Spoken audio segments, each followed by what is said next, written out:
আমরা আপনাদেরকে দেখানোর চেষ্টা করছি রাজধানীর বিভিন্ন সড়ক টানা বৃষ্টিতে পানিতে তলিয়ে গেছে। আমরা যদি আপনাদেরকে একটু দেখানোর চেষ্টা করি যে সড়কের পাশে দোকানগুলো রয়েছে সেই দোকানের ভিতরে পানি উঠে গেছে, এমন একটি চিত্র কিন্তু আমরা দেখতে পাচ্ছি।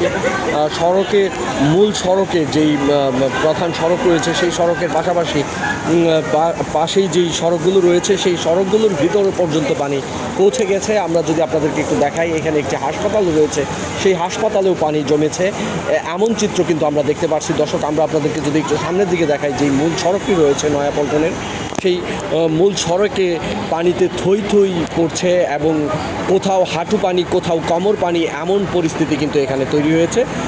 অনেকে এখানে খানাখন্দ রয়েছে এবং ম্যানহোলের ঢাকনা না থাকায় সেইগুলোতেও পড়ে কিন্তু দুর্ঘটনা ঘটছে, এমন চিত্র কিন্তু আমরা দেখতে পাচ্ছি। বলা চলে ঢাকা শহরের বিভিন্ন সড়ক পানিতে থই থই এবং জনদুর্ভোগ তৈরি হয়েছে, জনভোগান্তি তৈরি হয়েছে। আসলে নগরবাসী জানে না কখন সেই জনদুর্ভোগ কমবে বা মানুষের এই ভোগান্তি কমবে। বৃষ্টি এখনও থামার কোনো লক্ষণ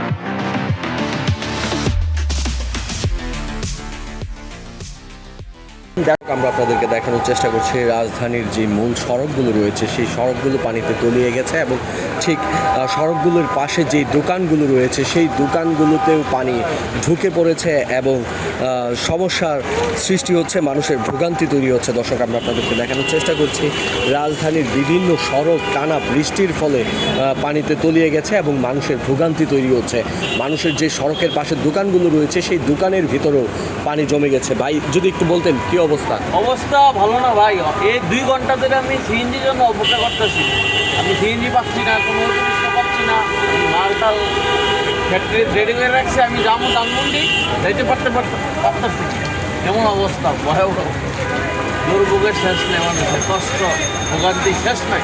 এই যে দোকানপাটের কি অবস্থা? দোকানপাটেও পানি ঢুকে যাচ্ছে। পানি ঢুকে কী করবো, মানুষ তো কোনো করার নেই।